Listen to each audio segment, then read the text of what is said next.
निर्णय हा खरा आपला 10वी मध्येच झालेला असतो, की एखाद्या पालकाला जर वाटतंय की आपल्याला आपल्या मुलाला इंजिनिअरिंगला टाकायचंय किंवा इथेही मास्टर्स करा तिथेही मास्टर्स करा. बरोबर. ह्या सगळ्या बाबींचा विचार करून गव्हर्नमेंटने बऱ्याचशा आता खूप क्लॅरिफाय केलंय एज्युकेशन सिस्टम, की त्या मुलाचं काम चालू होतं 8वी, 9वी, 10वी, 11वी, 12वी, 5-5 वर्ष मुलगा जेईचं प्रिपरेशन करत असतो. खरंच जेई मध्ये एवढ्या सीट आहेत का? मुलं सगळी इन्फ्लुएन्स मध्ये आलेली आहेत आणि पालकांना त्याच्यातलं काही कळत नाही. तुला डेटा सायन्स करायचंय का? आमच्याकडे सॅलरी आहे, येतंय, पैसा येतो आहे, फी भरू आम्ही. कारण त्यांची पुन्हा सीईटी द्यायची इच्छा शक्तीच नसते. 3 महिन्यात काढून टाकलं आणि नंतर फायनान्स कंपनीने त्याला कॉन्टॅक्ट केलं मुलाला, की तुम्ही जॉब का सोडला? कोर्स नंतर अशा कोणत्या कंपनीज आहेत, त्या कंपनीज हायर करत असतात त्या मुलांना. जॉब करायचा आहे तर मग तो कोणत्या क्षेत्रात करायचा आहे? There are multiple domains. म्हणजे नमस्कार मंडळी, आजच्या पॉडकास्टमध्ये आपण करिअर काउन्सिलरला बोलवलेलं आहे. 10वी आणि 12वी नंतर विद्यार्थ्यांना कोणता ट्रेड घ्यायला पाहिजे, कोणती साईट चूज करायला पाहिजे, त्याच्यामध्ये खूप अशा अडचणी येतात. आणि किंवा MS करायला आपण बाहेर जायला पाहिजे का, तर जायचं असेल तर काय ऑप्शन असतात, अशा असंख्य प्रश्न हे करिअर डेव्हलप करताना पालकांच्यात पण असतात किंवा मुलांच्यामध्ये पण असतात. तर ह्याविषयीच आपण गप्पा मारायला बोललेलं आहे मुकेश जैन यांना. मुकेश जैन यांचा अगाध असा एक्सपिरियन्स आहे करिअर काउन्सिलिंगमध्ये. तर चला तर मग त्यांच्याकडून ऐकून घेऊ.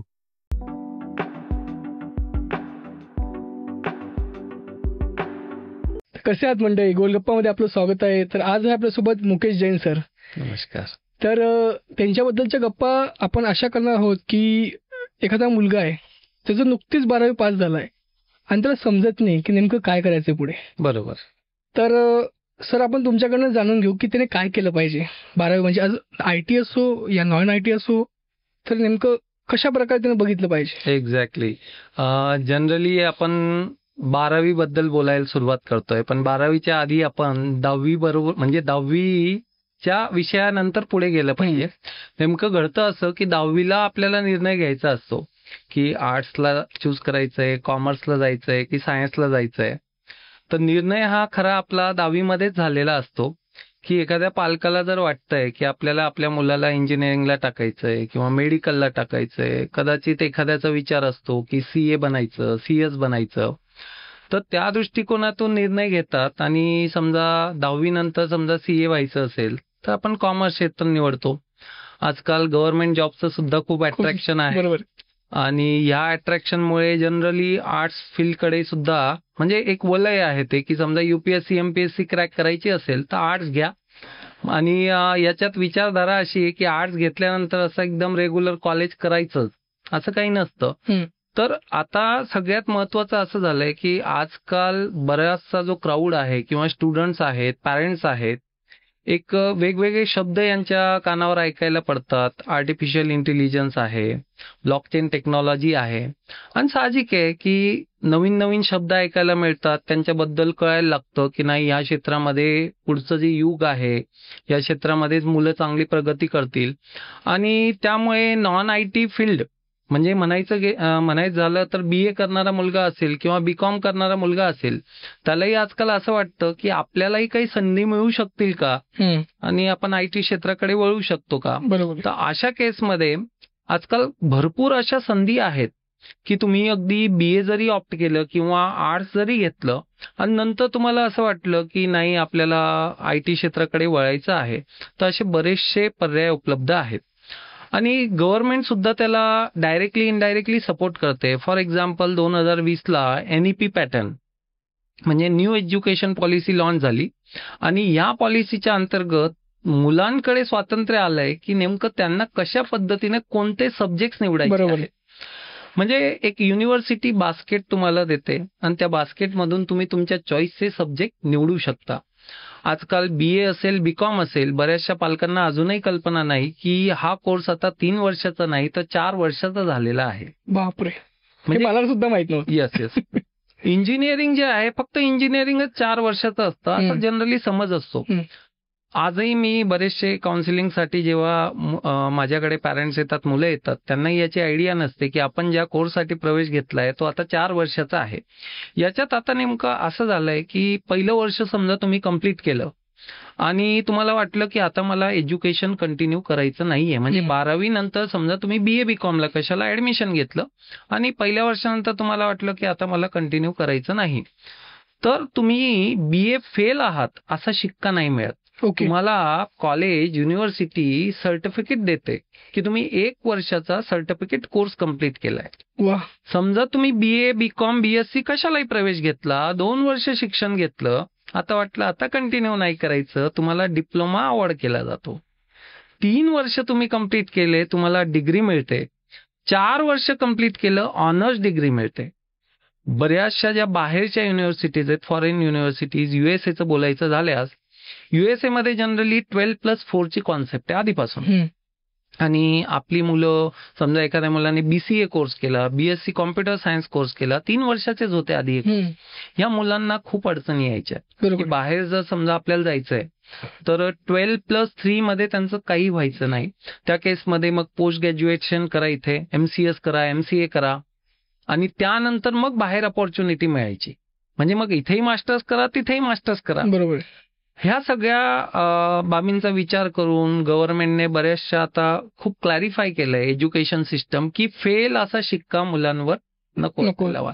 इव्हन 12वीचंही तुम्हाला माहिती असेल की समजा एक्झाम मध्ये एखादा विषय आपला राहिला की लगेच एक्झाम घेतली जाते 1.5-2 महिन्यात. म्हणजे निदान त्याचं वर्ष वाया नाही. आता थोडक्यात असं आहे की करिअरचा विचार करताना समजा इंजिनिअरिंग करायचंय तर इंजिनिअरिंगसाठी सुद्धा गव्हर्नमेंटने आता नेमकं काय केलंय, फक्त इंजिनिअरिंगच बोलत नाही तर BA BCom असेल, कुठलाही कोर्स असेल, 3 सिस्टम्स आता आपल्या भारतात आहेत. पुण्याबद्दल बोलू आधी आपण तर सावित्रीबाई फुले पुणे युनिव्हर्सिटी. सावित्रीबाई फुले पुणे युनिव्हर्सिटीच्या अंडर 3 जिल्हे होते. नाशिक आहे, अहिल्यानगर जे आधी अहमदनगर होतं, बरोबर. पुणे आहे आणि ऑलमोस्ट जवळपास सगळ्याच कॉलेजेस ह्या एका युनिव्हर्सिटीच्या अंडर होत्या. भारती विद्यापीठ आपल्याला माहिती असेल, बरोबर. डीम टू बी युनिव्हर्सिटी आहे, खूप आधीच ती डीम्ड युनिव्हर्सिटी झाली. टिळक महाराष्ट्र विद्यापीठ, म्हणजे मोजून 2-3 विद्यापीठं आपल्या पुण्यात आहेत आणि आजही आहेत. आजच्या केसमध्ये जर आपण टोटल काउंट केला तर 21 युनिव्हर्सिटी पुण्यामध्ये झालेल्या, 21 युनिव्हर्सिटीज. मग नेमकं काय याचा फायदा आहे, काय तोटा आहे, पालकांनी कसं समजून घ्यावं की नेमका प्रवेश कुठे घेतला पाहिजे, खूप मोठं कन्फ्युजन आहे. बरोबर. तर नेमकं 3 प्रकार जे मी तुम्हाला सांगितले त्याच्यातला पहिला प्रकार म्हणजे स्टेट अफिलिएटेड युनिव्हर्सिटीज ज्या आहेत, म्हणजे महाराष्ट्र गव्हर्नमेंट बद्दल बोलायचं झाल्यास तर Maharashtra government affiliated direct universities कोणत्या झाल्या तुमच्या, SPPU स्टेट युनिव्हर्सिटी ज्याला म्हणतो आपण, SPPU पुणे आहे, नॉर्थ महाराष्ट्र युनिव्हर्सिटी जळगावला आहे, आपली इकडे शिवाजी युनिव्हर्सिटी कोल्हापूरला आहेत. तर ह्या ज्या युनिव्हर्सिटीज आहेत ह्या झाल्या स्टेट अफिलिएटेड युनिव्हर्सिटी. ओके. दुसरा जो प्रकार आहे तो आहे प्रायव्हेट युनिव्हर्सिटी. म्हणजे स्टेट युनिव्हर्सिटीजला गव्हर्नमेंट ऑफ महाराष्ट्र पूर्ण फंड देत असते. प्रायव्हेट युनिव्हर्सिटीची संकल्पना म्हणजे तुम्हीच बांधा, तुम्हीच कमवा. तुम्हाला किती फी घ्यायची तुम्ही ठरवा, तुमचा सिलेबस तुम्ही ठरवायचा आहे. ऑब्व्हियसली UGC म्हणजे युनिव्हर्सिटी ग्रांट कमिशनचं त्यांच्यावर वॉच असतो, पण त्यांना जवळपास सगळी परमिशन असते की त्यांचा सिलेबस त्यांनी काढायचा आहे, त्यांची CET त्यांनीच घ्यायची आहे. तर ह्या ज्या प्रायव्हेट युनिव्हर्सिटीज आहेत, पुण्याबद्दल बोलायचं झाल्यास तर MIT युनिव्हर्सिटी किंवा MIT WPU कोथरूडला आहे, आता विश्वकर्मा युनिव्हर्सिटी तिकडे कोंडव्यात झालेली आहे, इंदिरा युनिव्हर्सिटीला ह्याच वर्षी परमिशन मिळालेली आहे, DY पाटील युनिव्हर्सिटी, ह्या ज्या युनिव्हर्सिटीज आहे प्रायव्हेट, तर या प्रायव्हेट युनिव्हर्सिटीज मध्ये यांच्यावर काही गव्हर्नमेंटचं हे असतं का, म्हणजे की तुम्ही एवढीच फी घेऊ शकता किंवा? एक्झॅक्टली. तर जवळपास तसं काही सिस्टम नाहीये. ओके. कसं असतं, एक ऑडिट असतं प्रत्येक युनिव्हर्सिटीचं, प्लस मायनस त्यांनी ते दाखवलं आणि बेस ऑन दॅट ऑडिट त्यांनी एक फीस सांगितली गव्हर्नमेंटला की आमचा एवढा खर्च येत आहे, आणि आम्हाला या पद्धतीने एवढी एवढी फीस आकारायची आहे. ओके. अद्याप तरी असं स्पेशल कुठलीही बॉडी नाहीये जी डायरेक्टली वॉच करते की युनिव्हर्सिटीने किती फी घ्यायची. म्हणजे एक कॉलेज असेल किंवा कॉलेज नाही तर युनिव्हर्सिटी समजा MIT-WPU एखाद्या कोर्ससाठी समजा 2 लाख रुपये प्रति वर्ष घेत असेल, दुसरी युनिव्हर्सिटी 4 लाखही घेते. बापरे. म्हणजे आता फ्लेम युनिव्हर्सिटी, पुण्यात फ्लेम युनिव्हर्सिटी आहे, तुम्ही कॅम्पसला व्हिजिट करा, यू विल फील की तुम्ही फॉरेनला आले आहात. तिकडे साधी BA ची जी फीस असते ती लाखात असते. ओके. तर हा काय आहे की प्रायव्हेट युनिव्हर्सिटीजला कम्प्लिटली स्वायत्तता दिलेली आहे की तुम्हीच तुमचं ठरवा. बरोबर. आमचा तुमच्यावर काही बंधन नसेल. कुठेतरी ही सिस्टम डेव्हलप झाली पाहिजे. आता आम्हालाही वाटायला लागलेलं आहे, कारण पालकांना कधीतरी असं वाटतं की आपली फसवणूक झालेली आहे. बरोबर. म्हणजे एक इन्फ्लुएन्स मध्ये ते येतात. कारण ह्या ज्या युनिव्हर्सिटीज असतात, आपण कुठल्याही स्पेसिफिक युनिव्हर्सिटी बद्दल बोलत नाहीये, पण ऑब्वियस आहे की या युनिव्हर्सिटी कुठेतरी कमर्शियल अँगलने पुढे आलेल्या आहेत. बरोबर. त्यांनाच त्यांचं सगळं जागा त्यांनी घेतली, बिल्डिंग त्यांनी बांधली म्हटल्यावर डेफिनेटली कुठे ना कुठे एक कमर्शियल पॉइंट ऑफ व्ह्यू तिथे असतो. आणि साहजिकच ते फीस त्या प्रमाणात चार्ज करतात. आणि याच्या मागे गव्हर्नमेंटचा हेतू एकच होता की प्रायव्हेटायझेशन झालं तर कॉम्पिटिशन वाढेल आणि ते हेल्दी कॉम्पिटिशन असेल. पब्लिक युनिव्हर्सिटीचाच फक्त दबदबा नसता कामा नये. तर थोडक्यात काय की प्रायव्हेट युनिव्हर्सिटी जेव्हा म्हणजे फीस जर जास्त घेत असतील तर डेफिनेटली क्वालिटी पण जास्त देतील. बरोबर. प्लेसमेंटच्या ऑपॉर्च्युनिटीजही तशा आणतील. आणि त्या प्रमाणात काही युनिव्हर्सिटी अशा आहेत त्या खरंच चांगली क्वालिटी देतात, सिलेबस कंटिन्युअसली अपडेट करतात. आता SPPU बद्दल बोलायचं झाल्यास तुम्हालाही माहिती असेल की साधारणतः BCSचा किंवा BCAचा जर कोर्स असेल 5 वर्ष सिलेबस चेंज नाही व्हायचं. म्हणजे एकदा जर 2008चं पॅटर्न आलं म्हणजे 2013ला सिलेबस. जुनी पुस्तकं वापरत होते म्हणून. जुनी पुस्तकं वापरायचो. मग याच्यात होतं काय की सगळं तुम्ही जुनच अभ्यासक्रम आहे, सगळ्या गोष्टी जुन्याच आहेत, तर याच्यात नाविन्य काही नव्हतं. बरोबर. आणि प्रायव्हेट युनिव्हर्सिटीज आल्यामुळे आज SPPU सुद्धा, तुम्हाला पटणार नाही, SPPUच्या इंटरनल डिपार्टमेंट्सने सुद्धा कोर्सेस लॉन्च केलेत. ओके. आधी SPPUच्या अफिलिएटेड कॉलेजेसमध्ये कोर्स चालायचे. तर पुन्हा आपण त्या मेन मुद्द्यावर येऊ की स्टेट अफिलिएटेड युनिव्हर्सिटीज आहेत, त्यानंतर तुमच्या प्रायव्हेट युनिव्हर्सिटीज आहेत, आणि तिसरा जो प्रकार आहे या स्टेट युनिव्हर्सिटीच्या अंडर 2 प्रकार झाले. ऑटोनॉमस कॉलेज म्हणून एक संकल्पना आली. बरोबर. की आता SPPUच्या अंडर फॉर एक्झाम्पल पुण्यात SP कॉलेज आहे, फर्ग्युसन कॉलेज आहे, वाडिया कॉलेज आहे, modern college Shivajinagar, modern college तुमचं गणेश आहे. या सगळ्या कॉलेज ऑटोनॉमस झालेल्या आहेत. म्हणजे यांचा सिलेबस हे ठरवणार. कुठला कोर्स लॉन्च करायचा असेल तर फक्त युनिव्हर्सिटीला प्रपोजल पाठवायचंय, हा आम्हाला सिलेबस ठेवायचा आहे. 99% तो सिलेबस अप्रूव्ह होतोच. आणि म्हणून नवीन नवीन कोर्सेस आता ऑटोनॉमस कॉलेज सुद्धा काढायला लागले. मग याच्यात होतं काय नेमकं की पालकाला किंवा विद्यार्थ्याला, आता 12वीचे रिझल्ट तुम्हाला माहिती आहे नुकतेच लागले, आणि रिझल्ट लागल्यानंतर सगळ्यांना एकच कन्फ्युजन आहे की साधं मला BBA कोर्स करायचा असेल तर BBA साठी ऑटोनॉमस कॉलेजमध्ये जाऊ, प्रायव्हेट युनिव्हर्सिटीमध्ये जाऊ की स्टेट अफिलिएटेड युनिव्हर्सिटीमध्ये जाऊ. जवळपास हे जे आपले कॉलेजेस आहेत, SP कॉलेज, फर्ग्युसन कॉलेज, कधीतरी न्यूजपेपरला एक छोटीशी ऍडव्हर्टाईज येते की कोर्सचे ऍडमिशन्स ओपन झालेले आहेत. त्या व्यतिरिक्त कधी तुम्हाला सोशल मीडियावर दिसणार नाही किंवा कुठेही दिसणार नाही. आणि त्याच उलट जर आपण प्रायव्हेट युनिव्हर्सिटी बद्दल बोलायचं झाल्यास सगळीकडे फुल ऑफ इन्फ्लुएन्स. बरोबर. म्हणजे सोशल मीडियावर तेच दिसतील. गुगलला तुम्ही सर्च करून बघा, सुरुवातीला फक्त प्रायव्हेट दिसतील. एकदा का तुम्ही गुगलला सर्च केला, तुमचा इन्फ्लुएन्स हा इंस्टाग्राम ओपन करा, तुम्हाला सगळ्या प्रायव्हेट युनिव्हर्सिटी कॉल पण सुरू होतील. म्हणजे हा इन्फ्लुएन्स असा असतो की पालकांना असं वाटायला लागतं की आपण जे स्टेट युनिव्हर्सिटीज मध्ये जाणार आहोत किंवा या कॉलेजेसमध्ये जाणार आहे, कदाचित आपला निर्णय चुकतोय. आणि ऑब्व्हियसली त्या इन्फ्लुएन्स मध्ये ते त्या कॉलेजेसमध्ये जातात. आता मुद्दा असा आहे की निर्णय घेताना तुम्हाला कधी, म्हणजे माझंही मत असं आहे, काउन्सिलिंगच्या वेळी मी हे युजली पालकांना सांगतो की मी असं म्हणत नाही की तुम्ही प्रायव्हेट युनिव्हर्सिटीत जाऊ नये. ओके. पण कुठेतरी तुम्हाला आजच हे ठरवलं पाहिजे की 3 वर्षानंतर किंवा 4 वर्षानंतर ह्या मुलाला किंवा त्या विद्यार्थ्याला नेमकं कुठल्या करिअर किंवा कुठल्या क्षेत्रात जायचंय. बरोबर. जर तुमचं हे प्लॅन आता झालेलं नसेल तर तुमचं सगळं गणित बिघडणार आहे. कारण जर मला MBA करायचं निश्चित आहे तर मग BBA साठी मी लाखात पैसे भरून काही उपयोग नाहीये.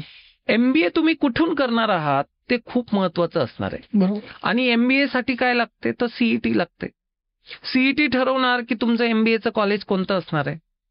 तर थोडक्यात असं आहे की बऱ्याचशा छोट्या छोट्या पॅरामीटर्स जर आपण विचारात घेतले तर आपल्याला किंवा विद्यार्थ्यांना पालकांना निर्णय करायला सोपं जातं. आजकाल IT क्षेत्रात जाण्यासाठी मी म्हणतो की इंजिनिअरिंगचं म्हणूया आपण, इंजिनिअरिंग बद्दल बोलायचं झाल्यास अगदी 8वी पासून पालक क्लासेस लावतात. बरोबर. समजा जेईचं तर भूतच आहे की एखाद्याला IITत जायचं असेल तर जेई करायची, जेईची मेन्स होणार, मग ऍडव्हान्स होणार. त्या पालकांना बऱ्यापैकी हेही माहित नसतं की हे याला झेपणार आहे की नाही झेपणार आहे. कारण 8वीच्या मुलाकडनं तुम्ही काय अपेक्षा करा. बरोबर. मग पालक विचार करतात अरे 4 वर्ष आहेत, 4 वर्षात चांगलं करू शकेल. मग XYZ क्लास ऑब्वियस तोही इन्फ्लुएन्सने कुठेतरी येतात. 8वी पासून त्या मुलाचं काम चालू होतं.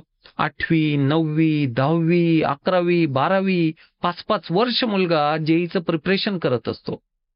खरंच जेई मध्ये एवढ्या सीट आहेत का?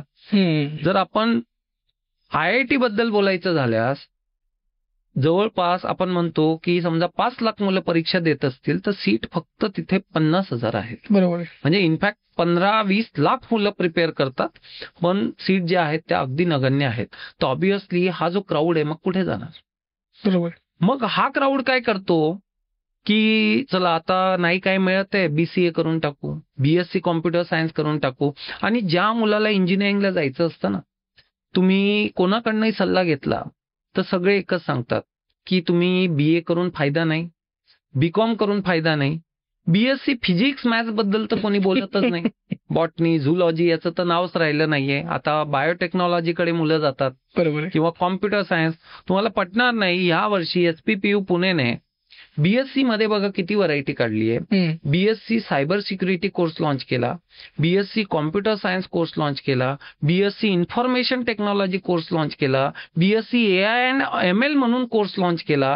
म्हणजे आधी फक्त BSc म्हटलं की कॉम्प्युटर सायन्स म्हणजे BCS हा एकच कोर्स होता. आता मुलांकडे एवढे ऑप्शन्स आहेत. येस, हा प्रश्न म्हणजे तुम्हाला सुद्धा पडत असेल ना. तुम्हाला कोणी विचारायला आलं की मी BSc मध्ये CS करू का IT सायबर सिक्युरिटी करू का AI करू आणि data science in data science. मग माझं स्पष्ट मत असतं, मी सगळ्यांना एकच सांगतो, 12वी तुमचं नुकतंच झालेलं आहे. समजा तुम्ही BSc डेटा सायन्सला प्रवेश घेतला. आता नेमकं घडणार काय की तुम्ही लेबल लावल्यासारखं झालं की मला फक्त डेटा सायन्सच येतं. आता 3 वर्षानंतर घडणार काय की त्या कॉलेजमध्ये समजा 10 कंपन्या आल्या, 8 कंपन्या ह्या कदाचित सायबर सिक्युरिटीवाल्या असतील किंवा त्याच्यातल्या काही वेब डेव्हलपरवाल्या असतील, काही सॉफ्टवेअर टेस्टिंगवाले असतील आणि कदाचित 1-2 कंपनी डेटा सायन्सवाली असेल. तर तुम्ही लेबलच लावलाय. बरोबर आहे. याचा अर्थ तुम्ही फक्त त्या 1-2 कंपनीसाठीच एलिजिबल आहात. कारण तुम्ही डेटा सायन्स करून सांगू नाही शकत मी सायबर सिक्युरिटीला जातो. ठीक आहे. आणि तुम्ही आज ठरवताय, 3 वर्षानंतर जे काही घडणार आहे ते तुम्ही आज प्लॅन करताय. मुद्दा असा आहे की जर त्याच उलट तुम्ही BSc कॉम्प्युटर सायन्स केलं तर कॉम्प्युटर सायन्स केल्यानंतर तुम्ही सायबर सिक्युरिटीसाठी एलिजिबल आहात, डेटा सायन्ससाठी एलिजिबल आहात. आणि TYला कळतं आपल्याला की आपल्याला सायबर सिक्युरिटीत जायचंय की आपल्याला डेटा सायन्सची आवड होणार आहे. 12वीच्या मुलाला कोणीतरी थोपवलं, कोणीतरी इन्फ्लुएन्स केला म्हणून त्याला डेटा सायन्स बद्दल ते वलय त्याच्या डोळ्यासमोर आहे की डेटा सायन्स पण आहे. मुद्दा असा आहे की डॉक्टर असतात, MD डॉक्टर, गायनाकोलॉजिस्ट असतात, ऑप्थॅमॉलॉजिस्ट असतात, ऑर्थोवाले असतात. तर MBBS सगळ्यांना सारखं असतं. बरोबर आहे. कोर MBBS असतं. MBBSला स्पेशलायझेशन असतं का नसतं. मास्टर्स मध्ये आपण स्पेशलायझेशन करतो. तर माझं असं मत असतं की मुलांना वेळ द्या.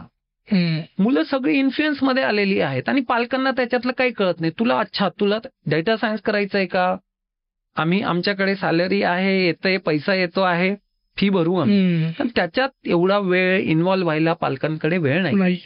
आणि मुलं स्मार्ट आहेत आणि ते निर्णय घेतात.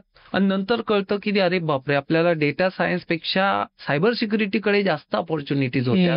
पण तुम्ही लेबलच लावून टाकलंय बीएससी इन डेटा सायन्स. आता तुम्हाला वाटलं तरी तिकडे वळता येत नाही, मार्ग बंद झाला. हा, म्हणून तुम्ही बीएससी इन कॉम्प्युटर सायन्स केलं किंवा बीएससी इन आयटी केलं आणि मास्टर्स मध्ये जर तुम्ही ठरवलं की एमएससी इन डेटा सायन्स करतो किंवा मी एमएससी इन समजा तुमचं आर्टिफिशियल इंटेलिजन्स करतो, एमएससी इन सायबर सिक्युरिटी करतो, तर त्यावेळी जो निर्णय झालेला असेल तो परफेक्ट असतो. आणि कोर कॉम्प्युटर सायन्सचं नॉलेज हे तुम्हाला आलेलं असतं. जसं एमबीबीएस हे कोर सगळ्यांना आलेलं असतं. तुम्ही कोणताही डॉक्टर बना, तुम्ही ऑप्थमॉलॉजिस्ट बना का गायनॉकॉलॉजिस्ट बना, एमबीबीएस हे सगळ्यांसाठी सारखंच असतं. जसं इंजिनिअरिंग पहिलं वर्ष जवळपास सगळ्यांना सारखंच असतं, सेम तसं असतं.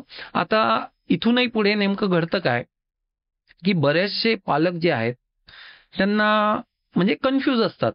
सगळ्यांचं स्वप्न असतं की इंजिनिअरिंगला आपल्या पाल्याला आपल्याला टाकायचं आहे, पण एमएसटी सीईटी समजा महाराष्ट्रातल्या इंजिनिअरिंग कॉलेजमध्ये प्रवेश घ्यायचं झाल्यास त्यांना एमएसटी सीईटी मध्ये समजा चांगला क्वालिफाय नाही झाले, कमी मार्क्स मिळाले, तर त्या केसमध्ये घडतं काय, कदाचित दूरचं कॉलेज मिळतंय किंवा मग घडतं असं की ज्या स्ट्रीमसाठी आम्हाला जायचंय ते मिळत नाहीये. आणि सगळ्यात महत्वाचा मुद्दा म्हणजे आपण कॉलेज तसंच निवडतो की त्या कॉलेजमध्ये प्लेसमेंट आहे. सगळ्यांचा एकच विषय असतो की अहो तुमच्या कॉलेजला प्लेसमेंट आहेत का. कुठेही एखादं कॉलेज जर ऍडव्हर्टाईज करतंय तर तो प्लेसमेंटच्या मुद्द्यावरच करतो. बरोबर आहे की आमचं मॅक्सिमम पॅकेज हे होतं आणि ऍव्हरेज पॅकेज हे होतं. मिनिमम कोण नाही सांगत, मॅक्स आणि ऍव्हरेज, मुद्दा तेवढाच असतो. बरोबर. आणि ऑब्व्हियसली प्लेसमेंट बघून आपण प्रवेश घेतो. कोणी असं विचारत नाही की अहो शिकवणारे किती पीएचडी आहेत, कोण कोणता विषय शिकवणार आहे, मग ह्या विषयाला किती एक्सपिरियन्स तुमच्याकडे फॅकल्टी, या मुद्द्यावर कधीही कोणाची चर्चा नसते. विषय फक्त एवढा असतो प्लेसमेंट मिळतं का, आणि मिळतं तर कोणत्या स्ट्रीमला मिळतं. मग 12वी नंतर आपल्याला एमएसटी सीईटी समजा कमी मार्क मिळाले, जेई मध्ये अपेक्षित प्रतिसाद किंवा नाही मिळालं, आपल्याला तेवढे मार्क्स नाही मिळाले, मग ह्या केसमध्ये ज्याला कोणाला विचाराल तर तेच म्हणतात बाबा बीएससी फिजिक्स केमिस्ट्री करून काही फायदा नाही, go for BSc computer science, data science, अशा फील्ड सांगतात. आता हे जे बीएससी कम्प्युटर सायन्स आहे किंवा बीएससी डेटा सायन्स आहे, हा फक्त एक बायपास रोड म्हणून जर कन्सिडर केला, शेवटी एक्झिट पॉइंट हा तुमचा सॉफ्टवेअर क्षेत्रच आहे. बरोबर. तर झालं असं की समजा तुम्ही 12वी केलं, 12वी सायन्स केलं, एमएसटी सीईटी कम्प्लीट केली, जेई कम्प्लीट केली, व्यवस्थित मार्क्स मिळाले, तुम्ही आयआयटी, एनआयटी किंवा सीओईपी सारख्या कॉलेजमध्ये बीई बीटेक कराल आणि सरळ मार्गाने सॉफ्टवेअर क्षेत्रात जाल. आता समजा एमएसटी सीईटी मध्ये फेल्युअर आलं किंवा कमी मार्क मिळाले, जेई मध्ये तुम्हाला अपेक्षित यश मिळालं नाही, मग आता बीएससी सीएस हा बायपास रस्ता आहे. आर्ट कॉमर्स सायन्स तुम्हाला सहारा देतंय की इंजिनिअरिंग वाले घेत नाही ना तुम्हाला, आमच्याकडे या. शेवटी एक्झिट तुमचं सॉफ्टवेअर क्षेत्रातच असणार आहे. आम्ही तुम्हाला तात्पुरता मार्ग देऊ, आम्ही तुम्हाला सीईटी आमच्यासाठी ऍप्लिकेबल नाहीये, तुम्ही या 12वीचे जे काही मार्क्स असतील आम्ही तुम्हाला प्रवेश देऊ. आता मुलांनी जर असा विचार केला की अरे बीएससी कॉम्प्युटर सायन्स हा फक्त बायपास मार्ग आहे, म्हणजे जी चूक माझ्याकडनं 11वी 12वीत घडली या 3 वर्षात मी कमबॅक करणार आणि स्वतःला डेव्हलप करणार. बरोबर. आणि माझं जे इंजिनिअरिंग कॉलेजमध्ये शिकायचं स्वप्न होतं ती पुन्हा मी पूर्ण करू शकतो. आणि हा पाथ जो मी आता तुम्हाला सांगणार आहे हा जवळपास 90% माहिती नाहीये. आता युजली ट्रॅडिशनल पाथ काय, बीसीएस करा, एमसीएस करा. पहिला तर बीसीएस हा शब्द आता निघून गेलाय, आधी बीसीएस म्हणायचे, आता तो बीएससी कॉम्प्युटर सायन्स झालाय. बरोबर. पण आजही बीसीएस म्हणतो तो भाग वेगळा आहे. तर बीसीएस केलं, एमसीएस करा, बीएससी सीएस केलं, एमएससी सीएस करा, हा जनरली सरळ मार्ग आहे. पण याच्यात असं आहे की बीएससी कॉम्प्युटर सायन्स केल्यानंतर तुम्हाला तुमच्या इंजिनिअरिंगचं पुन्हा स्वप्न जर पूर्ण करायचं असेल, आता इंजिनिअरिंगचं म्हणजे इंजिनिअरिंग कॉलेजमध्ये शिकायचं, तर मी असं सांगू इच्छितो की महाराष्ट्रात समजा 100 कॉलेजेस असतील जिथे बीई बीटेकचा कोर्स होतो, तर त्याच कॉलेजेसमध्ये एमसीए हा कोर्स सुद्धा होतो. आणि एमसीए हा कोर्स डायरेक्ट एआयसीटीईच्या अंडर येतो, all Indian technical council of engineering education म्हणतो, सॉरी. तर ह्या एआयसीटीईच्या बॉडीच्या अंडर एमबीए कोर्स येतो, एमसीए कोर्स येतो आणि इंजिनिअरिंग कोर्स येतो. बीए बीकॉम बीबीए आता यावर्षी बीबीए सुद्धा AICTE त्यांच्या अंडर घेतलाय, पण BA BCom हे ट्रॅडिशनल कोर्स आहेत आणि हे आर्ट कॉमर्स सायन्स कॉलेजमध्येच होतात, BSc वगैरे. तर थोडक्यात काय की तुम्ही BSc कॉम्प्युटर सायन्स केलं, तुम्ही पुन्हा MCA ची CET दिली पाहिजे. महाराष्ट्र गव्हर्नमेंटची जशी MST CET होते इंजिनिअरिंगसाठी, तशी महाराष्ट्र MCA CET सुद्धा होते. दुसरं, नॅशनल लेवलला NIT साठी नीम CET नावाची एंट्रन्स असते. तुम्ही डायरेक्ट BCS करून नीम CET करून NITs मध्ये जाऊ शकता आणि NITs मध्ये जाऊन MCA कोर्स तुम्ही करू शकता. पण MCA खूप ऑड वाटतं लोकांना. अरे BCS केला, आता MCA कसं? ते तर BCA वाले MCA करतील ना. पण युजली असं आहे की प्रोफेशनल कोर्स म्हटला की आज नाव येतं BCAचं. BSc कॉम्प्युटर सायन्स हा असा आहे की it's a pure science. Engineering comes under applied science, BCA comes under applied science. तर प्युअर सायन्स नंतर बाबा BSc कर, MSc कर, कुठेतरी प्रोफेसर म्हणून जॉईन हो. हे जनरली ट्रॅडिशनल पाथ आहे. आणि आधी असं होतं की मी बरेचसे काउन्सिलिंग करताना पॅरेंट्स म्हणतात की माझ्या फॅमिलीमध्ये तो आहे, एक विद्यार्थी होता, त्याने MCS केलं, आता तो चांगल्या मल्टीनॅशनल कंपनीमध्ये जॉब करतोय, मग माझ्या मुलांनी का करू नये? 10 वर्षापूर्वी मुळात इंजिनिअरिंग कॉलेज खूप कमी होत्या. त्यावेळी आर्ट कॉमर्स सायन्स कॉलेजमधून तुम्ही MCS केलं तरी तुम्हाला संधी भरपूर होत्या. फ्रेशर्ससाठी सुद्धा रिक्रुटमेंट ओपन व्हायच्या, न्यूजपेपरमध्ये यायच्या, पोर्टलवर यायच्या. आता समजा इन्फोसिसने अशी जर ऍड काढली किंवा फ्रेशर्सचे माझ्याकडे ओपनिंग आहेत, लाखो लोक त्या कंपनीच्या बाहेर लावतील. ही परिस्थिती आहे. म्हणून आता कंपनी सुद्धा काय करतात, चांगल्या टॉप कॉलेजला जातील आणि तिथून मुलांना काय करतात, प्लेस करतात. असं फ्रेशर म्हणून ओपनिंग कुठेही काढत नाहीत. मॉडर्न शिवाजीनगर कॉलेज आहे, भिंत आहे, भिंतीच्या इकडे आर्ट कॉमर्स सायन्स कॉलेज आहे आणि भिंतीच्या पलीकडे इंजिनिअरिंग कॉलेज आहे. भिंतीच्या अलीकडे BSc कॉम्प्युटर सायन्स आणि MSc कॉम्प्युटर सायन्स कोर्स होतो. बरोबर. आणि तिकडे MCA आणि BE BTech हा कोर्स होतो. मी इन्फोसिस कडनं आलो, मला एक कॅन्डिडेट हवा आहे. आता तुम्ही सांगा मला, मी आर्ट कॉमर्स सायन्स कॉलेज म्हणजे त्या कट्ट्यावर, त्या कॉलेजच्या कट्ट्यावर त्या MCSच्या मुलाबरोबर MAचा पण मुलगा बसतोय आणि MCOMचा पण मुलगा बसतोय. त्याची सायकोलॉजी, त्याची थिंकिंग, त्याची विचार करण्याची क्षमता, आणि बाजूला भिंतीच्या पलीकडे इंजिनिअरिंग कॉलेज आहे, तिथे MCA कोर्स आहे, त्या मुलांची क्षमता. आता मला जर एक मुलगा हवा असेल, तोही सॉफ्टवेअर डेव्हलपर म्हणून, तुम्ही विचार करा, मी आर्ट कॉमर्स सायन्स कॉलेजमध्ये पाय ठेवू का इंजिनिअरिंग कॉलेजमध्ये? इंजिनिअरिंग ऑब्वियस आहे. मग मुद्दा तोच आहे की MCA साठी मुलं टाळाटाळ करतात. पालकांपर्यंत ही रियालिटी येत पण नाही. का टाळाटाळ करतात? कारण त्यांची पुन्हा CET द्यायची इच्छा शक्तीच नसते.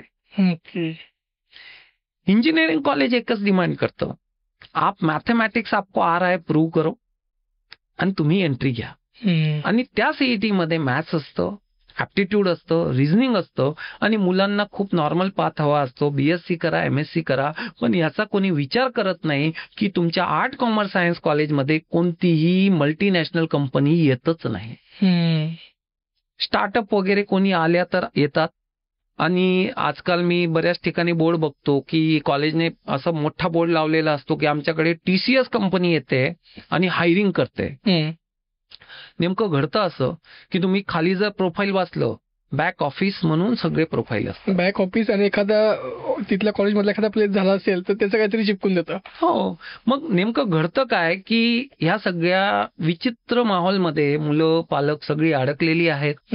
क्लॅरिटी कोणाला नाहीये की नेमकं काय करून कुठे जाऊन आपल्याला जमेल. आता माझाच एक स्टुडंट आहे, नागपूरचा विद्यार्थी. नागपूरला ऑब्वियस आहे, 10वी नंतर त्याने सायन्स घेतलं. पालकांची त्याची इच्छा होती की मी चांगल्या पुण्यात COEPला जाईल किंवा मुंबईला VJTIला जाईल, त्याची अशी इच्छा होती. घडलं असं की त्यालाही CET यश मिळालं नाही आणि फर्ग्युसन कॉलेजला त्याने BSc कॉम्प्युटर सायन्सला प्रवेश घेतला. कुठेतरी अशीच माझी काउन्सिलिंग त्याने युट्यूब वगैरेवर कुठे ऐकली असेल आणि त्याला हा पाथ कळाला की माझं इंजिनिअरिंग कॉलेजचं स्वप्न, म्हणजे मला जर VJTIला जायचं होतं, ते स्वप्न मला आत्ताही पूर्ण करता येऊ शकतं. त्याने सेकंड इयरला त्या MCAचं प्रिपरेशन स्टार्ट केलं, CETचं. 2 वर्षात त्याने ती CET क्लिअर केली आणि बीएससी कॉम्प्युटर सायन्स नंतर व्हीजेटीआय सारख्या कॉलेजलाही जाऊन आपल्याला चांगलं करिअर करता येतं हे त्याने प्रूव्ह केलं. बरोबर. आता ह्या बॅचचाच तो विद्यार्थी आहे. तर सांगायचा अर्थ असा आहे की एकतर लोकांना पुढे नेमकं काय करायचे त्याचे क्लिअर पाथ नाहीये, कारण सगळं खूप कन्फ्यूज आहे, सगळीकडे कन्फ्युजन आहे. म्हणजे मी जसं तुम्हाला सांगितलं की प्रायव्हेट कॉलेजची डिग्री खरी की स्टेट ॲफिलिएटेड युनिव्हर्सिटी, म्हणजे आता एसपीपीयूने त्यांच्या डिपार्टमेंटमध्ये कोर्स लॉन्च केले. बरोबर. मग त्या एसपीपीयूच्या आतल्या डिपार्टमेंटमध्ये जाऊन बीएससी करायचं की त्यांच्याच ॲफिलिएटेड कॉलेजमध्ये जाऊन करायचं, सगळीकडे खूप कन्फ्युजन आहे. तर ह्या कन्फ्युजन मधून निघायचं असेल तर तुम्हाला प्रॉपरली जो पाथ आहे तो वेळेवर ठरवणं खूप गरजेचं आहे. आणि याच्यात अजून सगळ्यात मोठं कन्फ्युजन आता नेमकं असं झालंय की प्लेसमेंट बद्दल जर बोलायचं झाल्यास सगळीकडे असं चाललंय, दोन प्रकारचे ऍड्स जनरली आपण आता बघतोय. एक प्री प्लेसमेंट ऑफर देतात. बरोबर. ठीक आहे, म्हणजे एखाद्या इन्स्टिट्यूटने सांगितलं की आम्ही तुम्हाला प्री प्लेसमेंट ऑफर देतोय म्हणून तुम्ही आमच्याकडे या. दुसरं इन्स्टिट्यूट तुम्हाला म्हणतं पे आफ्टर प्लेसमेंट. म्हणजे असं भासवलं जातं. आता पे आफ्टर प्लेसमेंटचा तर किस्सा आता काल परवाच विद्यार्थी भेटून गेला, त्याची कहाणी ऐकली तर आय गॉट शॉक की अरे बापरे असंही घडू शकतं. म्हणजे थोडक्यात पे आफ्टर प्लेसमेंटचं असं झालं की पठ्याने बीएससी कॉम्प्युटर सायन्सचा कोर्स केलेला आणि ऑब्व्हियस आहे आर्ट कॉमर्स सायन्स कॉलेज, प्लेसमेंटची तिथे एकदम अपेक्षा नसते. पण त्या कोर्स शिवाय चांगला कोर्स पण नाहीये. ज्याला इंजिनिअरिंग मध्ये ऍडमिशन मिळालं नाही त्याने बीएससी करावं कॉम्प्युटर सायन्स, असं माझं वैयक्तिक मत आहे. पुढचा मार्ग हा खूप चांगला आहे जो मी एमसीएचा तुम्हाला सांगितला. मग त्या पठ्याने बीएससी केलं, एमसीए केलं नाही आणि अशाच नवख्या कंपनीची ऍडव्हर्टाईज आली सोशल मीडिया प्लॅटफॉर्मवर आणि थॉट की पे आफ्टर प्लेसमेंट आहे, आता मला काही पैसे भरायचे नाहीयेत. आणि त्याने त्यांना अप्रोच केलं आणि त्यांनी म्हटलं की हो आम्ही तुम्हाला 6 महिन्याची ट्रेनिंग वगैरे देऊ आणि त्यानंतर तुम्हाला प्लेस करू आणि प्लेस झाल्यानंतर तुम्हाला आम्हाला पैसे द्यायचे आहेत. ठीक आहे, तो तिथे गेला. आता तिथे माहोल इन्फ्लुएन्स असा असतो की त्याला विचारलं पॅन कार्ड आहे का, हे थॉट इट्स लाईक प्रोसिजर आहे. पॅन कार्ड दिलं, मग पॅन कार्ड दिलं म्हटल्यावर मग सिबिल स्कोर. आता त्या मुलाला एवढं कळालं सुद्धा नाही की आता सिबिल स्कोरचा इथं काय संबंध. बरोबर आहे. त्यांनी सिबिल स्कोर विचारला, त्यांनी तो काढून दिला, ओटीपी वगैरे आला, त्यांनी तो काढून दिला आणि डॉक्युमेंट्स वगैरे घेतले, नकळत त्याच्याकडनं अग्रीमेंटवर सही करून घेतली. आणि नंतर असं झालं की त्यांनी एका फायनान्स कंपनी बरोबर टाईप केला होता. ओके. की आमच्याकडे एक विद्यार्थी येईल आणि त्या विद्यार्थ्याची फी तुम्ही आता आम्हाला द्यायची आणि त्याचा जॉब लागल्यानंतर तो विद्यार्थी तुम्हाला देईल. आता मुलाला तर माहितीच नाही, आतल्या आत ती फी त्यांच्याकडे गेली. आता याने तर सगळ्या साईन वगैरे करून ठेवल्या होत्या. बरोबर.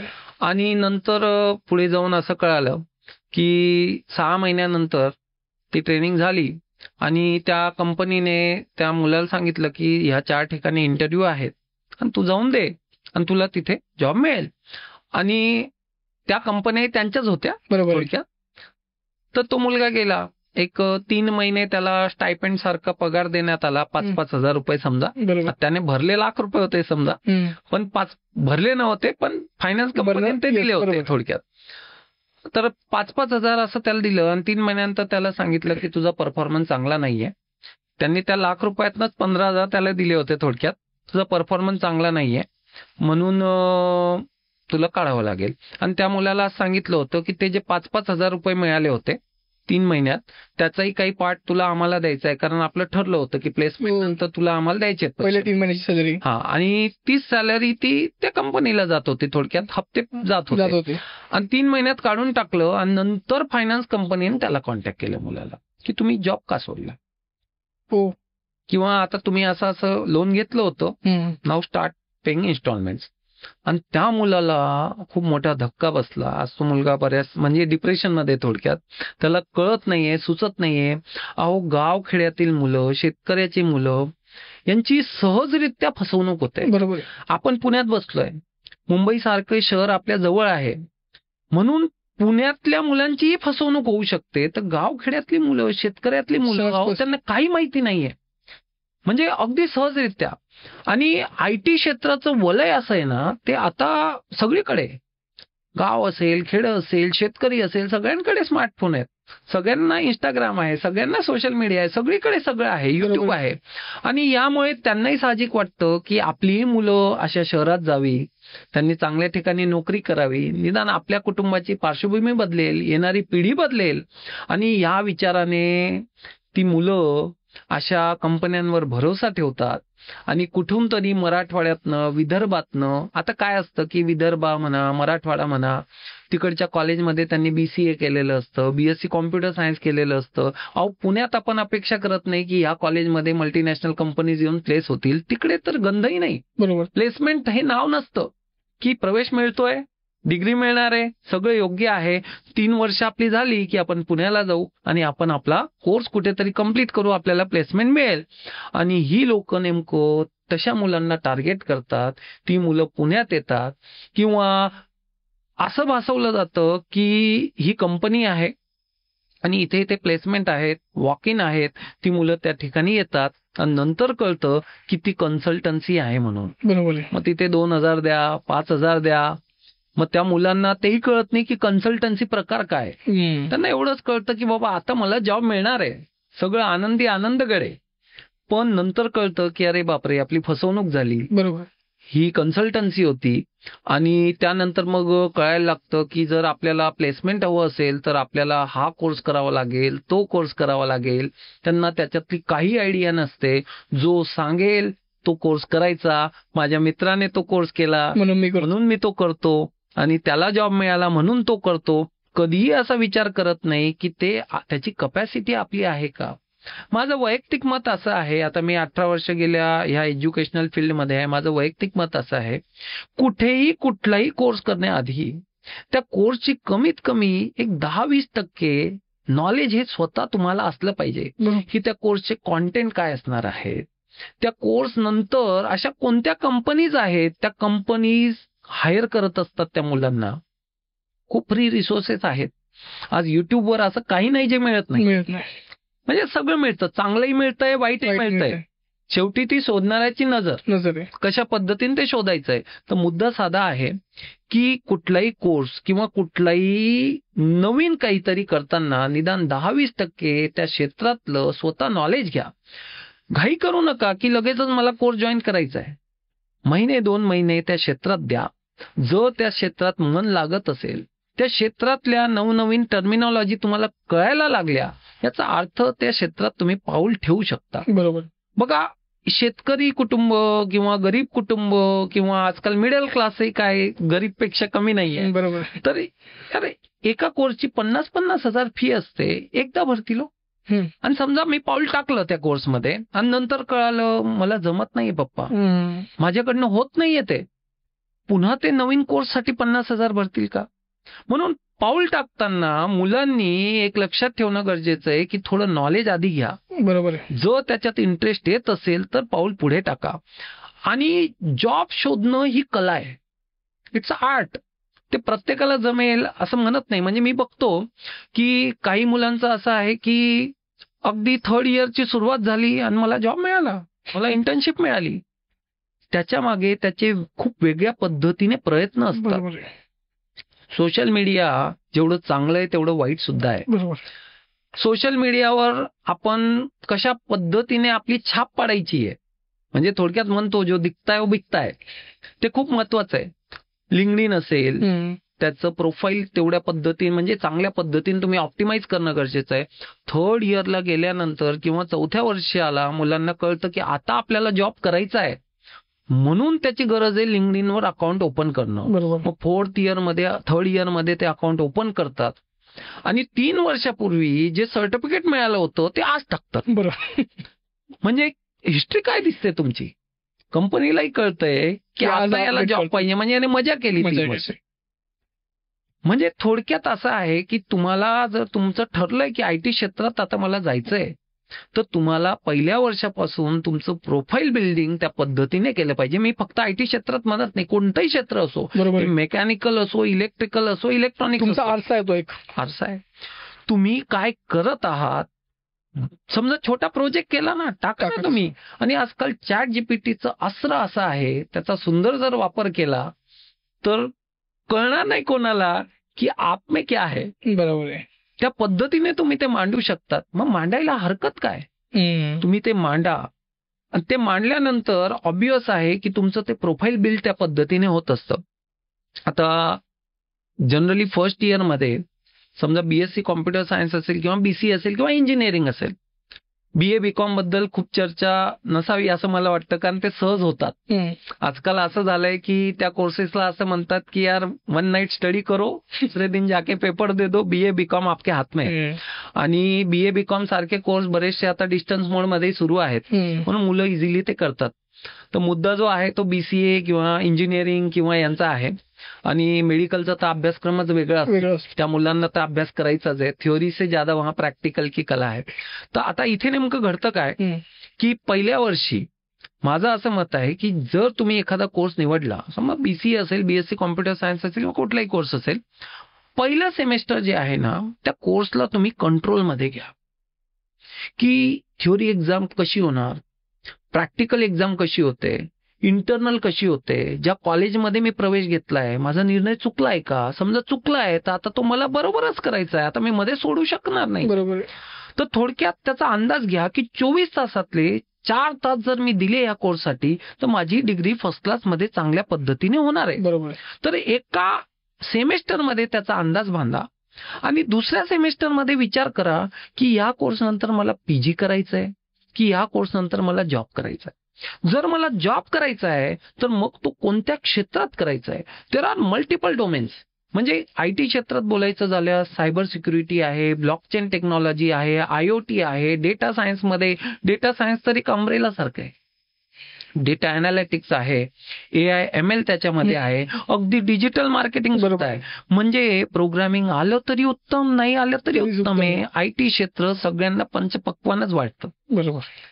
म्हणजे डिजिटल मार्केटिंग तुम्ही करा, तुम्ही अगदी ग्राफिक्स इंडस्ट्रीमध्ये जाऊ शकता. तर खूप काही ऑप्शन्स आहेत. तर तुम्ही एक सेमेस्टर कोर्स कंट्रोलमध्ये घ्या. म्हणजे तुम्ही अकॅडमिकच्या टेन्शनमध्ये नेहमी नसायला हवं. जर एखादा विद्यार्थी त्या अकॅडमिक्समध्ये गुंतला की अरे बापरे पुढच्या महिन्यात परीक्षा आहे आणि आता बस ते विषय, ते पुस्तकं आणि तो अभ्यासक्रम मी त्याच्या बाहेरच पडणार नाही, अशा मुलांचं भवितव्य खूप अवघड आहे. आता अकॅडमिक्स मधून बाहेर यायचंय, तुम्ही अकॅडमिक्सला कंट्रोलमध्ये घ्या, त्याची गरज आहे तेवढं काम करा. आणि पुढचा विषय जो आहे तुम्हाला करिअर आयडेंटिफिकेशन करणं गरजेचं आहे.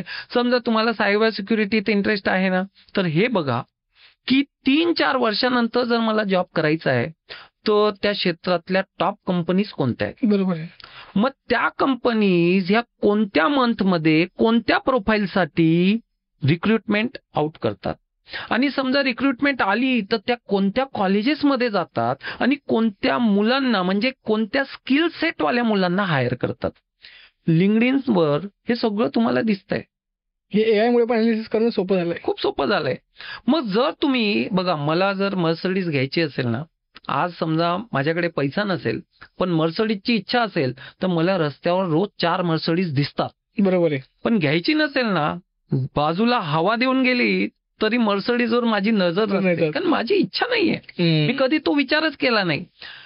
तसंच हे आहे की जर तुम्ही त्या 4 मल्टीनॅशनल कंपनीज आजच ठरवून घेतल्या ना की या मल्टीनॅशनल कंपनीज ह्याच्यातच मला जायचंय, ह्या प्रोफाईलसाठीच जायचंय, तुम्हाला सगळीकडे ते प्रोफाईल, ते स्किल सेट, ती मुलं ते दिसायला लागतं. बरोबर. आणि कळत नकळत तुम्ही त्या स्किल सेटकडे वळत जातात आणि तुम्ही ते अचीव करायला सुरुवात करतात. आणि महत्वाचं तेच आहे की जॉब शोधणं ही कला आहे. तर तुम्ही जर रिव्हर्स इंजिनिअरिंग केली तर ते महत्वाचं आहे. युजली मुलांचं असं आहे की सर फर्स्ट इयर होईल, सेकंड इयर होईल, थर्ड इयर होईल, आल्या ज्या कंपन्या येतील आम्ही इंटरव्ह्यू देऊ, जाऊ तिकडे जाऊ. एवढं तसं नसतं ते. जाऊ तिथे जाऊ म्हणजे काय, तुझ्यासारखे खूप कॉम्पिटिशन मध्ये लागले. लागलेले. तर थोडक्यात असं आहे की प्रत्येक क्षेत्रात आज जसं आपलं तुम्ही म्हटलं की AI थ्रू हे अनालिसिस वगैरे करणं खूप सोपं झालेलं आहे. तर थोडक्यात मुलांना, पालकांना प्रचंड प्रमाणात आजही काउन्सिलिंगची गरज आहे. बरोबर आहे. मी आता मध्येच डॉक्टरकडे गेलो हम्म. एक पर्टिक्युलर विषयासाठी, आणि डॉक्टरांना सांगितलं, अहो म्हटलं असा असा प्रॉब्लेम झाला, आणि मी गुगलवर त्याचं नाव शोधलं. तर डॉक्टरांनी सहज हसले डॉक्टर, आणि मला म्हटले की मग गुगलवर गोळ्याही शोधल्या असत्या, टॅबलेटही शोधल्या असत्या. बरोबर आहे. मी म्हटलं डॉक्टर फक्त मला तो म्हणजे डिसीज कळाला की हा डिसीज आहे म्हणून, त्याच्या पलीकडे गुगलकडनं त्या गोष्टी घ्यायच्या माझी हिंमत नव्हती म्हटलं. हिंमत नव्हती. तर थोडक्यात झालं असं आहे की आजकाल ज्याला कोणाला शोधायचंय आपण ChatGPT वर शोधतो. आता ChatGPT काय करणार, भाई मुझे आपने जितना ट्रेन किया है, ChatGPT ये बोलता है आपने जितना मुझे दिया है, जितनी जानकारी मेरे पास है, त्या बेसवर मला जे अनालिसिस करायचं ते मी समोर ठेवेन. त्यावेळी पालकांचा किंवा मुलांचा फायनान्शियल अँगल त्याला माहित नसतो. प्रत्येकाचा पर्स्पेक्टिव्ह असतो. त्या ChatGPTचा पर्स्पेक्टिव्ह कदाचित वेगळा असेल, पालकांचा मुलाचा पर्स्पेक्टिव्ह वेगळा असू शकतो. तर मॅटर पर्स्पेक्टिव्ह आहे. आता आपण फ्रंट टू फ्रंट बसलोय, मला तुमचा पर्स्पेक्टिव्ह हा लवकर कळतो कारण आपण डोळ्यात डोळे घालून बोलतोय. ChatGPTला इमोशन्स तो नाही, जोपर्यंत तुम्ही सांगणार नाही, तुमचे भाव त्याला कळवून देणार नाही, तोपर्यंत तो तुमच्या अँगलने सांगणारच नाही. सर्च करताना मी कसं सर्च करतो, आता एक मुलगा होता, म्हणजे सहज तो सर्च करत होता, आणि मी विचारलं अरे काय सर्च करतोय. सर मी ChatGPTला सांगतोय की माझी फायनान्शियल पोझिशन खूप वाईट आहे, घरून मला मदत होणार नाही, मलाच माझं पोस्ट ग्रॅज्युएशन करायचंय, आणि 3 वर्षानंतर मला कोणत्या क्षेत्रात जायचंय, कसं जायचंय, मला ते सगळं जाणून घ्यायचं होतं ChatGPT कडनं, कसा जॉब मिळाला ना. ChatGPTने जसं प्रस्तुत केलं ते, तर त्या प्रस्तुतीमध्ये असं होतं की तू हा कोर्स केला पाहिजे, तू तसं केलं पाहिजे. मग त्याने त्याला कॉस्ट पण विचारली, जवळजवळ त्याने 1.5-2 लाख कॉस्ट सांगितली ChatGPTने. म्हणजे ChatGPT खूप हुशार झालंय, ते सगळीकडे अनालाइज करतं की कोणत्या कोर्सची किती कॉस्ट आहे, कुठे केलं पाहिजे, काय केलं पाहिजे. आणि त्या मुलाला असं झालं की ChatGPT असं सांगायला लागला की विदाऊट पैसा काहीच होऊ शकत नाही. आणि त्याच्या मनावर असं झालं की म्हणजे मग पैसा लागणारच आहे. बरोबर आहे. मग तो पार्ट टाइम जॉब करायला लागला. तर इकडे विषय बॅक राहायला लागले. म्हणजे तो असा फसला की ना इधर का ना उधर का. बरोबर आहे. माझा मुद्दा साधा आहे की आज ChatGPTची निश्चित मदत घ्या, पण कुठेतरी ऑन पेपर स्वतः ते मुद्दे मांडा. बरोबर आहे. स्वतःही त्याचा अनालिसिस करा, आणि 4 त्या म्हणू शकतो की त्या डोमेनच्या 4 चांगल्या लोकांना, तज्ञ लोकांचाही सल्ला घेणं तेवढंच गरजेचं आहे. कारण एक्सपिरियन्स हा त्या वैयक्तिक माणसाला आहे, त्या ChatGPTला ॲज अ माणूस म्हणून तो त्या फील्डचा एक्सपिरियन्स नाहीये. बरोबर. तो फक्त माहितीवर जगतोय. आणि म्हणून समजा आपल्याला क्षेत्र निवडायचं असेल तर 100% ChatGPT असेल किंवा असले अस्त्र असतील त्यांचा वापर मदत नक्की होऊ शकतो, पण खूपच त्याचा म्हणजे 100% वापर करून पुढे जाणं असं मला ते वाटत नाही. तुम्ही जसं आता म्हटलंय, तर आपण आता पॉडकास्टचा शेवट येतोय की समजा असे बरेच मुलं आहे की जे खूप गरीब आहे किंवा ज्यांना समजत नाही काय करायचं. खरंय. मग तुमच्यासारखा एक गायडन्स हवा असेल तर मग तुम्हाला कसं भेटता येईल? डेफिनेटली काउन्सिलिंगसाठी मी सदैव सगळ्यांना वेलकम करत असतो, आणि NSJ अकॅडमीच्या माध्यमातून मी गेले 18 वर्ष मुलांचं काउन्सिलिंग करतोय, आणि वेगवेगळ्या टप्प्यांवर काउन्सिलिंग करत आलोय. सगळ्याच प्रकारचे पालक येतात, सगळ्याच प्रकारची मुलं येतात, गावखेड्यातील येतात, चांगले आपण म्हणतो की उच्च शिक्षितही येतात, सगळ्या पद्धतीची येतात. आणि NSJ अकॅडमीला संपर्क जर केला तर थोडक्यात काउन्सिलिंगची माझी एक वेळ असते. कुठल्याही पद्धतीची फीस हे ते काही प्रकार माझ्याकडे नसतात. फी घेत नाही की काउन्सिलिंग साठी असं काहीच नाहीये की तुम्ही फीस असेल किंवा असं असेल, तर कृपया करून तसा माझ्याकडे प्रकार नाहीये. वेळेत वेळ काढला तर डेफिनेटली काउन्सिलिंगसाठी सगळे कधीही येऊ शकतात आणि डेफिनेटली मी मदत करायला नेहमीच इच्छुक असतो. आणि सगळ्यात महत्वाचं असं नाहीये की समजा तुम्ही बाहेर गावी आहात, पुण्याला आलंच पाहिजे, अगदी फोनवर व्हॉट्सअपच्या माध्यमातूनही मी कनेक्ट होत असतो. तर थोडक्यात आपण पॉडकास्टच्या माध्यमातून समजा एक कॉमन जो नंबर आहे आमचा तो शेअर केला, ओके. तर अगदी गरजू लोकांना समजा ज्यांना नॉलेजच नाही या गोष्टीचं की कशा पद्धतीने आपण पुढे गेलं पाहिजे, बरोबर. तर डेफिनेटली त्यांना त्याची मदत होईल. येस, नक्की. तर आपण आता इथे थांबतोय. धन्यवाद सर. धन्यवाद.